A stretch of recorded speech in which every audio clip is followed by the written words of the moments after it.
Bismillah, assalamualaikum warahmatullahi wabarakatuh. Alhamdulillahi wahdah, wassalatu wassalamu ala man la nabiyya ba'dah, wala hawla wala quwata illa billah. Anak-anakku, para santri yang kami banggakan rahimani wa rahimakumullah. 75 tahun nikmat kemerdekaan dirasakan oleh bangsa Indonesia, termasuk kita semuanya. Sebuah kemerdekaan, sebuah nikmat dari Allah Subhanahu wa Ta'ala yang sudah sepantasnya untuk kita syukuri bersama. Namun bagaimanakah mensyukuri nikmat kemerdekaan ini dengan cara yang diridhoi oleh Allah Subhanahu wa Ta'ala, dengan cara yang telah Allah dan Rasulullah atur di dalam syariat Islam yang mulia ini. Karena Allah Subhanahu wa Ta'ala menyatakan bahwa dari banyak hamba-hambanya ini, sangat sedikit dari hamba-hambanya yang mau bersyukur dengan hakikat syukur yang sebenar-benarnya. Sebagaimana Allah nyatakan dalam Al-Quran, wa qalilun min ibadiyasy syakur, dan sedikit dari hamba-hambaku yang mau bersyukur dengan syukur yang sebenar-benarnya. Oleh karenanya, ada baiknya kita simak perkataan Al-Imam Ibnul Qayyim rahimahullah, di mana beliau menjelaskan bahwasanya syukur itu setidaknya harus memenuhi 3 rukun.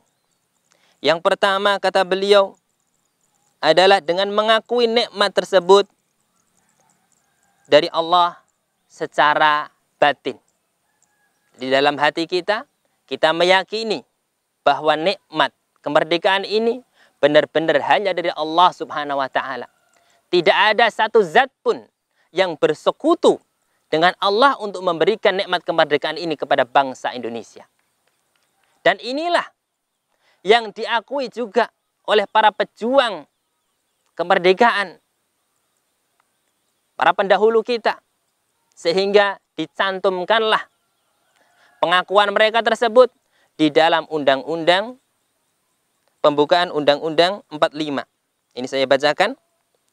Di mana di sana dituliskan, disebutkan atas berkat rahmat Allah yang maha kuasa dan dengan didorongkan oleh keinginan luhur supaya berkehidupan kebangsaan yang bebas, maka rakyat Indonesia menyatakan dengan ini kemerdekaannya.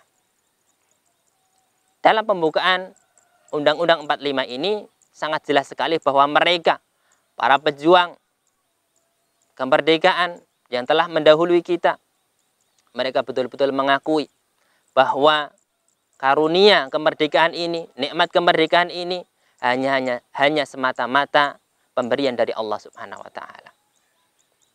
Memang kemerdekaan ini mereka raih setelah usaha mereka, pertumpahan darah di antara mereka, perjuangan mereka, baik berupa materi, bahkan pengorbanan jiwa mereka. Namun, tatkala Allah tidak menghendaki, maka tidak akan terjadi kemerdekaan ini. Maka mereka mengakui kemerdekaan ini hanya dari Allah Subhanahu wa Ta'ala. Ini yang pertama. Ya. Dan Allah Subhanahu wa Ta'ala juga menegaskan, wa ma bikum min ni'matin faminallah. Tidaklah ada satu nikmat yang kalian terima kecuali nikmat tersebut dari Allah Subhanahu wa Ta'ala. Nah, ini penting sekali. Yang pertama, rukun pertama dari syukur kita atas kemerdekaan yang telah kita nikmati ini adalah dengan kita meyakini bahwa nikmat ini semata-mata datang dari Allah Subhanahu wa Ta'ala. Tidak ada satu zat pun yang bersekutu untuk memberikan nikmat kemerdekaan ini kepada bangsa Indonesia. Kemudian yang kedua, kata Ibnul Qayyim, Al-Imam Ibnul Qayyim rahimahullah, rukun yang kedua dari syukur adalah mengutarakannya secara lahir, yaitu dengan memuji Allah Subhanahu wa Ta'ala. Kalau rukun yang pertama tadi, bagaimana syukur kita secara hati kita, dalam hati kita. Yang kedua, rukun yang kedua adalah bagaimana syukur kita secara lisan kita, yaitu dengan memuji Allah Subhanahu wa Ta'ala. Karena dialah zat, satu-satunya zat yang paling berhak untuk dipuji oleh seluruh makhluknya, oleh seluruh hamba-hambanya. Para santri yang kami banggakan rahimani wa rahimakumullah, satu nikmat yang kecil, satu nikmat di bawah nikmat kemerdekaan, misalnya nikmat makan, nikmat minum, tatkala kita mau memuji Allah setelah mendapatkan nikmat tersebut, Allah akan sangat ridho kepada hambanya tersebut. Sebagaimana dinyatakan dalam sebuah hadis, innallaha la yarda 'anil 'abdi an ya'kulal akalata fayahmaduhu 'alaiha aw yashraba syarbata fayahmadahu 'alaiha. Sesungguhnya Allah rela, sesungguhnya Allah ridha jika seorang mendapatkan nikmat makan, bisa makan, kemudian dia memuji Allah Subhanahu wa taala. Allah juga ridha jika seorang hamba mendapatkan nikmat minum, kemudian dia memujinya. Para santri yang kami banggakan rahimani wa rahmakumullah, maka isilah hari-hari kita dalam rangka mensyukuri nikmat kemerdekaan ini dengan selalu menyibukkan lisan kita untuk berzikir kepada Allah, untuk memuji Allah Subhanahu wa taala. Jangan sampai lisan kita ini begitu mudah kita gunakan untuk hal-hal yang bisa mengundang murka Allah Subhanahu wa taala. Yang mana kita dapati generasi pemuda zaman ini di luar sana masih banyak di antara mereka yang begitu ringan lisan mereka untuk mengucapkan ucapan-ucapan kotor. Contoh saja, ya, satu ucapan kotor. Mohon maaf, saya katakan di sini anjing. Zaman dahulu atau zaman saya dahulu masih kecil ya, kata anjing ini adalah ucapan kotor yang tidak diucapkan kecuali oleh anak-anak orang-orang yang memang buruk akhlaknya. Namun, wallahu a'lam, demi pemerataan kalimat ini sehingga bisa diucapkan oleh semua kalangan, nah, maka dirubahlah dari anjing menjadi anjay, atau dirubahlah dari anjing menjadi anjrit. Tujuannya sama, yaitu untuk kata-kata kotor. Maka siapa saja, dan mudah-mudahan para santri sekalian, Al-Ukhwah Sukoharjo tidak termasuk orang-orang yang ringan lisannya untuk berkata kotor. Ya. Maka siapa saja yang mengucapkan anjrit atau anjing atau anjay, pada hakikatnya dia berbicara kotor. Sama tatkala dia berkata anjrit atau anjay, itu sama tatkala dengan orang yang dia mengatakan anjing. Ya. Sama saja, sama-sama berkata kotor. Maka jagalah lisan kita, jagalah lisan kita jangan sampai mengundang murka Allah Subhanahu wa taala, dan ini diantara bentuk syukur kita kepada Allah Subhanahu wa taala. Kemudian yang ketiga, rukun yang ketiga yang disampaikan oleh Al-Imam Ibnul Qayyim rahimahullah, di antara rukun-rukun syukur adalah, kata beliau, yang ketiga adalah menggunakan nikmat tersebut demi menggapai keridhaan Allah Subhanahu wa taala yang telah menganugerahkan nikmat tersebut kepadanya. Ya. Jadi dengan beramal, ya, dengan memaksimalkan nikmat tersebut dalam rangka meningkatkan ketaatan kepada Allah Subhanahu wa taala. Ya. Sebagaimana Allah Subhanahu wa taala memerintahkan keluarga Nabi Daud. Dalam Al-Qur'an Allah berfirman, "I'malu ala Dawud syukra." Wahai keluarga Daud, bekerjalah, beramallah. Dalam rangka apa? Untuk bersyukur kepada Allah Subhanahu wa taala. Jadi ternyata syukur itu tidak hanya sebatas di hati, tidak hanya sebatas di lisan, namun juga harus, ya, diwujudkan dalam melalui anggota badan kita.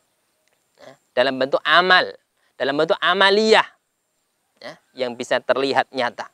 Sebagai bukti kita betul-betul bersyukur kepada Allah Subhanahu wa taala. Dan inilah juga yang dilakukan oleh Rasulullah SAW. Ya, Sebagaimana diceritakan oleh Ibunda Aisyah radhiyallahu anha bahwa dahulu Rasulullah SAW pernah sholat malam. Disebutkan dalam riwayat itu hatta tafattara qadamahu. Hatta tafattara qadamah. Sampai kaki beliau itu, kedua kaki beliau bengkak. Sehingga keadaan ini mengundang tanya dari Ibunda Aisyah. Maka Ibunda Aisyah bertanya kepada Rasulullah, "Ya Rasulullah, ataf'alu hadza wa qad ghufira laka ma taqaddama min dhanbika wa ma ta'akhkhar?" Wahai Rasulullah, apakah Anda kenapa ya? Wahai Rasulullah, kenapa Anda melakukan hal seperti ini? Salat malam saking lamanya sampai kedua kaki beliau bengkak. Wahai Rasulullah, kenapa Anda masih melakukan yang seperti ini? Padahal Allah telah mengampuni dosa Anda baik yang telah berlalu maupun yang akan datang. Apa jawaban Rasulullah SAW? Patut kita simak. Ya Aisyah, afala akuna abdan syakura. Wahai Aisyah, tidakkah boleh aku ini berusaha untuk menjadi hamba Allah yang pandai bersyukur? Dari jawaban Rasulullah ini, kita bisa lihat bahwa ibadah yang beliau lakukan sampai sedemikian rupa adalah dalam rangka usaha beliau mewujudkan syukur kepada Allah dengan syukur yang sebenar-benarnya.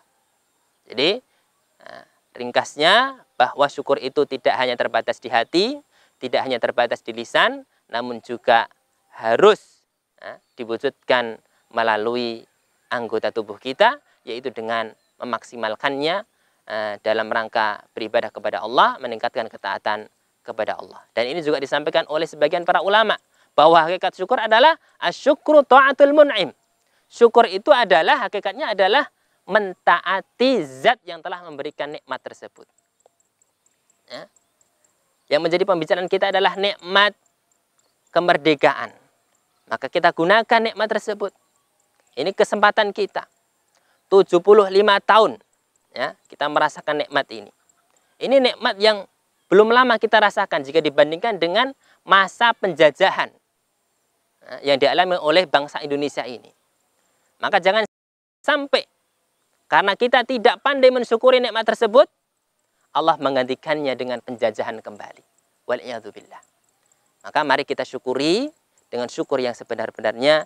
Mudah-mudahan dengan hal tersebut Allah akan melanggengkan nikmat kemerdekaan ini. Sehingga bangsa ini, sehingga negeri ini menjadi negeri yang aman. Negeri yang diturunkan selalu dari Allah barokah-barokahnya. Menjadi bangsa-bangsa yang berkualitas. Bangsa yang produktif. Ini yang dapat kami sampaikan. Mudah-mudahan bisa memberikan manfaat kepada kami pribadi dan juga kepada santri-santri sekalian. Akhiru da'wana, subhanakallahumma bihamdik, asyhadu an la ilaha illa anta, astaghfiruka wa atubu ilaik. Wassalamualaikum warahmatullahi wabarakatuh.